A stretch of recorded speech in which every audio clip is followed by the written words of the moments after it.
Salam Patriot di Suara Patriot bersama Chandra Tua. Saudaraku sebangsa dan setanah air, sebelum kita mulai jangan lupa like, subscribe, dan bagikan channel ini karena kebenaran hanya bisa bertahan jika kita terus menyuarakannya bersama. Hari ini dunia kembali memperlihatkan sebuah pelajaran besar tentang persahabatan semu, kekuasaan, dan harga diri bangsa. Dari peristiwa ini, kita belajar persahabatan yang dibangun di atas kepentingan, bukan kepercayaan, cepat atau lambat akan runtuh. Fakta, pengkhianatan yang mengguncang dunia. Pada bulan September 2025, dari sebuah pelabuhan di Pakistan, berlayarlah kapal syarat muatan berisi logam-logam berharga, antimoni, tembaga, dan unsur tanah jarang seperti neodymium dan praseodymium, bahan vital untuk baterai kendaraan listrik, turbin angin, dan sistem rudal canggih. Kapal itu tiba di pantai timur Amerika Serikat dan diterima oleh perusahaan US Strategic Metals di Missouri. Bukan sekedar perdagangan biasa, ini adalah ekspor pertama Pakistan ke AS dalam kategori mineral strategis. Menandai dimulainya kerjasama senilai $500 juta antara dua negara yang sebelumnya tidak begitu dekat. Namun, langkah ini menjadi bom waktu bagi dunia karena logam-logam itu ditambang dengan teknologi buatan China dari proyek besar yang selama ini dikenal dengan nama China-Pakistan Economic Corridor, CPEC. Artinya, Pakistan menggunakan alat, dana, dan ilmu dari China lalu menjual hasilnya ke musuh utama Beijing, Amerika Serikat. Bagaimana reaksi di Beijing? Tentu marah. Netizen China menuduh Pakistan sebagai pengkhianat, adik yang menikam kakaknya sendiri. Sementara pemerintah China langsung membalas dengan 4 langkah keras. Yang pertama, mewajibkan izin ekspor untuk semua teknologi logam tanah jarang. Kedua, melarang ekspor logam berat strategis tertentu. Yang ketiga, memasukkan buk-buk berlian sintetis ke daftar terbatas. Dan yang keempat, melarang warga dan perusahaan China membantu proyek pertambangan luar negeri tanpa izin. Langkah-langkah ini bukan hanya untuk menghukum Pakistan, tapi juga untuk menahan langkah AS mengamankan pasokan mineral penting. Tapi balasan itu justru memicu kemarahan baru dari Presiden Trump yang menyiapkan tarif 100% atas barang-barang China. Perang dagang AS-China pun kembali membara. Trade War 2.0 dimulai. Di satu sisi, Pakistan dianggap berkhianat. Namun di sisi lain, langkah itu adalah strategi bertahan hidup. Pakistan sedang tercekik oleh utang luar negeri mencapai $1,3 triliun dan lebih dari $20 miliar diantaranya adalah kepada China. Negara ini punya cadangan mineral senilai $6 triliun, tapi tak punya teknologi dan modal. Melalui kerjasama dengan AS, Pakistan bukan hanya menambang, tapi membangun seluruh rantai industri, dari eksplorasi, pengolahan, hingga pemurnian lokal. Bagi Amerika, ini adalah jackpot geopolitik.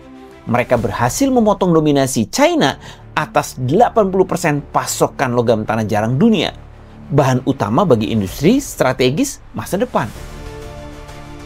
Nah, bagi Partai Komunis China, peristiwa ini adalah tamparan keras di depan dunia. Selama ini, mereka menanam investasi di Pakistan untuk mengekang pengaruh Barat, membangun pelabuhan Gwadar, dan menjadikan Pakistan bagian dari sabuk Belt and Road Initiative. Namun dalam sekejap, sekutu yang mereka anggap adik ideologis justru membuka pintu bagi musuh mereka. Sebagai balasan terselubung, PKC melakukan langkah-langkah kotor, mendorong Taliban menyerang pos militer Pakistan di perbatasan Afghanistan, menewaskan puluhan tentara, mendorong isu separatisme Balochistan di PBB untuk melemahkan stabilitas Pakistan dari dalam, mengancam akan menonaktifkan jarak jauh mesin-mesin tambang buatan China di Pakistan.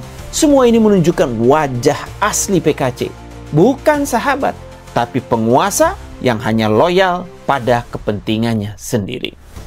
Namun Pakistan tidak sendiri. Langkah berani ini segera disambut Arab Saudi.